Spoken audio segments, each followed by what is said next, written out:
From King Arthur's Avalon to Plato's Atlantis, people have long dreamed of magical islands where the miraculous happens and the lost find sanctuary. The Celts of Ireland were no different, and in their tradition, the mythical island was known as Hy Brasil. Could this ancient mythical island of Hy Brasil be a portal for otherworldly beings, or is it the description of hollow earth? Hy Brasil is very similar to the lost city of Atlantis, the key difference is being that Hy Brasil actually has many first-person accounts written about it. In addition, many of these accounts cause Hy Brasil to be even more mysterious than Atlantis. Hy Brasil is a phantom island said to lie in the Atlantic Ocean west of Ireland. Irish myth describes it as cloaked in a mist, except for one day every 7 years, when it becomes visible but still cannot be reached. Stories about the island have circulated throughout Europe for centuries, with tales that it was the promised land of saints or a paradise where an advanced civilization lived. In Irish tradition, it is thought to come from the Irish Hy Brasil, meaning descendants. Nautical charts identified an island called Brasil, west of Ireland in the Atlantic Ocean, as far back as 1325. In a Portoland chart by Angelino Dulcert, later it appeared as the Insula di Brasil in the Venetian map of Andrea Bianco, 1436. A Catalan chart of about 1480 labels two islands, Ilha de Brasil, one to the southwest of Ireland, where the mythical place was supposed to be, and one south of Ilha Verde, or Greenland. In 1480, John Jay departed from Bristol, England, on a journey to find the fabled island, only to come back empty-handed after spending 2 months at sea in 1481. In 1481, 2 more ships, the Trinity and the George, departed from Bristol on an expedition to find Hy Brasil, with no success either. Interestingly, in 1497, Spanish diplomat Pedro de Valle reported to the Catholic monarchs of Spain that John Cabot, the first European to visit North America since the Vikings, had discovered in the past by the men from Bristol who found Brazil. This implied someone from one of the Bristol expeditions had actually managed to find it. In 1674, a captain, John Nisbet, claimed to have seen the island when on a journey from France to Ireland. He is said to have sent a party of 4 ashore, where the sailors spent the entire day on the island. There, they claimed to have met a wise old man who provided them with gold and silver. Strangely, the captain said the island was inhabited by large black rabbits and a mysterious magician who lived in a large stone castle by himself. A follow-up expedition was led by Captain Alexander Johnson, who also claimed to have found Hy Brasil, confirming Nisbet's findings. In the following years, Hy Brasil would be forgotten about, as attempts to find it failed again. Map markers started leaving it off most nautical charts. When it was last observed on a map in 1865, it was simply noted as Brazil Rock. The last documented sighting of Hy Brasil was made in 1872 by Robert O'Flaherty and T.J. Westrop. Westrop claimed to have visited the island on 3 previous occasions and was so captivated by it that he brought his family with him to see it in person. There, they all witnessed it appear out of nowhere, only to see it vanish again before their very eyes. Hy Brasil has also been identified in various 20th century publications, one of the more recent being Graham Hancock's book Underworld, The Mysterious Origins of Civilization.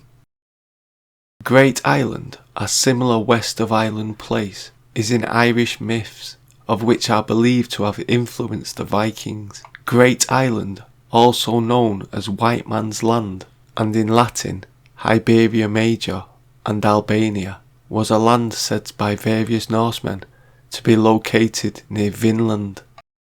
In one report in the saga of Eric the Red, described the people in what was supposedly white man's land to have been dressed in white garments, uttered loud cries, bore long poles, and wore fringes. Another report identifies it with the Albani people, with hair and skin as white as snow. Celtic folklore tells of a mythical land across the Western Ocean, often referred to as the Celtic Otherworld, and also known as Avalon, among other names. The Byzantine scholar Procopius of Caesarea described the Otherworld of the ancient Gauls and said it was located west of Britain. Plutarch, in a chapter from the Moralia called Concerning the Face which appears in the orb of the moon, describes a land called Ogygia that was 5 days' sail from Britain, and that the Celtic natives also knew of 3 other lands equal distance from Ogygia, and from each other in the direction of the setting sun, including a great continent and land of Cronus, and from the ancient era until the early Christian historical era, geographers referred to the waters beyond Iceland as the Cronian Sea. Homer talks of the island of Ogygia, and it lies far out at sea, 5 days' sail from Britain, going westward.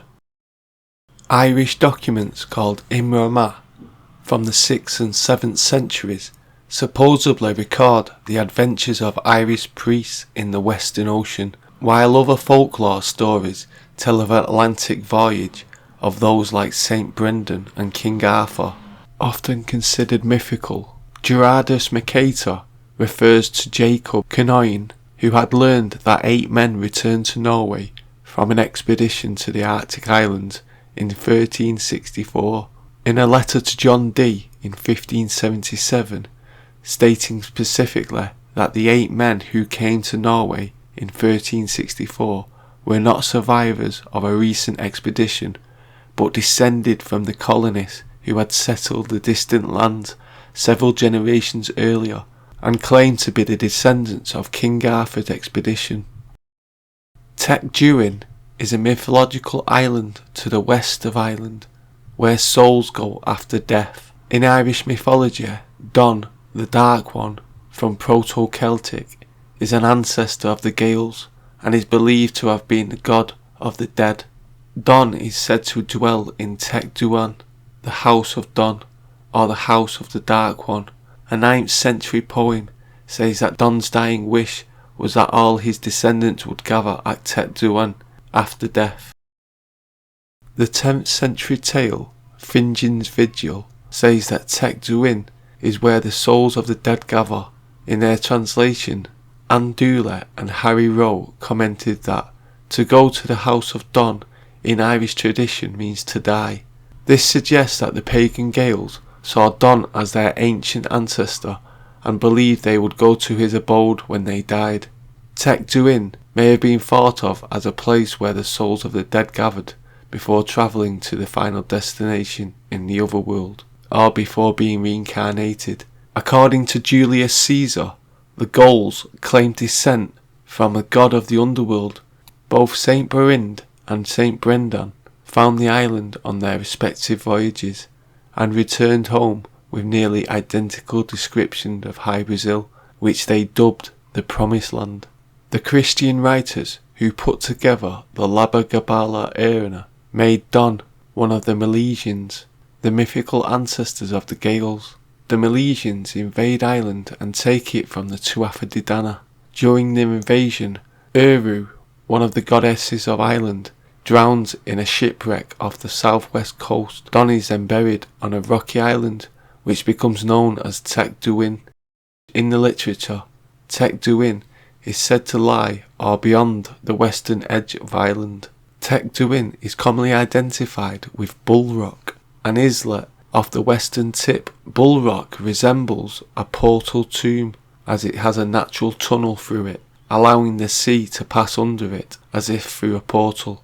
In Ireland, there was a belief that the souls of the dead departed westward over the sea with the setting sun.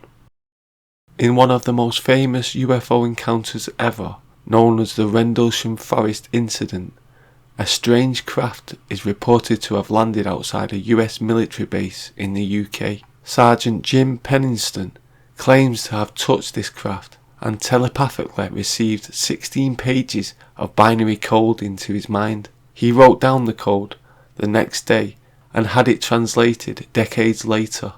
The code was said to list very specific coordinates of Hy Brasil and listed the location where the ancient cartographers had it mapped. The message also listed the coordinates of several other ancient sites around the world, such as the Pyramids of Giza and the Nazca Lines. At the very bottom of the message, the coordinates of Hy Brasil were listed again, along with an origin year of 8100. In 1980, one of the most well-documented UFO encounters ever occurred in Rendlesham Forest near the RAF Bentwaters Woodbridge complex in England, an installation operated by both the United States and English military. When we arrived to the suspected crash site, it quickly became apparent that we were not dealing with a plane crash, or for that matter, anything else we've ever responded to. There was a bright light emanating from an object on the forest floor. As we approached it on foot, a silhouetted triangular craft about 9 feet long, 6.5 feet high, came into view. The craft was fully intact and sitting in a small clearing just inside the woods. As the three of us got closer to the craft, we started experiencing radio difficulties. I then asked Airman Kabansak to relay the radio transmissions back to our control center, act as a relay. Burroughs and I proceeded towards the craft. When we came up on the triangular-shaped craft, there were blue and yellow lights swirling around the exterior as though they were part of the surface. The air around us was electrically charged, and we could feel it on our clothes, our skin, and our hair. Nothing in my training prepared me for what I was witnessing. After 10 minutes without any apparent aggression, I determined the craft was non-hostile to my team and to the base. Following the security protocols, we completed a thorough on-site investigation.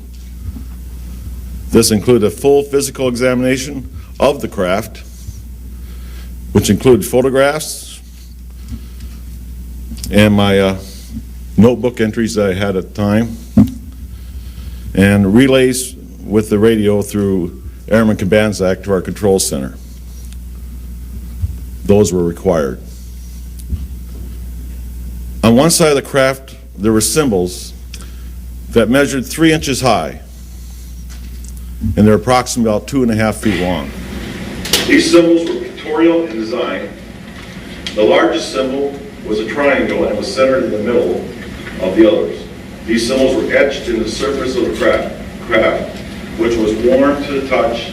Even though it looked like black onyx, it felt like metal. The feeling I had during the encounter was like no type of aircraft that I've ever seen before. It was in the Jane's Book of Known Aircraft or anything I've seen since. After roughly about 45 minutes, the light from the craft began to intensify. Burroughs and I then took a defensive position away from the craft as it lifted off the ground without any noise or air disturbance. It maneuvered through the trees and shot off at an unbelievable rate of speed. It was gone in a blink of an eye. In my logbook that I have right here, I wrote, "Speed, impossible." That night, over 80 Air Force personnel, all trained observers assigned to the 81st Security Police Squadron, witnessed the takeoff. The information acquired during that investigation was reported through my military channels. The team and witnesses were told to treat the investigation as top secret, and no further discussion would be allowed. The photographs that we retrieved from the base lab, 2 rolls of 35 millimeter, of course, were apparently overexposed. Thank you. On July the 7th, 1878, the inhabitants of the Irish seaside town of Ballycotton in County Cork were both surprised and astounded by the sudden appearance of an island that had not been seen in the ocean before. Sightseers gathered and were able to see the new island quite plainly, and were able to make out its coastline, woodlands, fields and very deep valleys. A large number of County Cork fishermen set out in boats to investigate, but as they approached, the entire island disappeared out of existence, leaving them amazed and wondering. Hy Brasil shares a lot in common with the tale of Atlantis and other lost cities, but I believe it's most similar to the stories of Agartha and Shambhala. The name Hy Brasil finds its origins in the name Brasil, the High King of the world in Celtic mythology. Strangely enough, the legend of Shambhala also tells of a golden city hidden where the King of the world sits on his golden throne. It's very interesting that 2 different cultures, worlds apart, would share such a similar mythology. Is Hy Brasil still out there? No documented sightings have occurred since 1872, and although researchers have found areas of land that may have once been mistaken for an island, it does not seem to exist, not in any way that we can see it, that is. If it does, however, appear once every 7 years, then that means it should have appeared in 2012 and will again appear in 2019. So if you happen to find yourself on the west coast of Ireland, keep your eyes open. You may be surprised.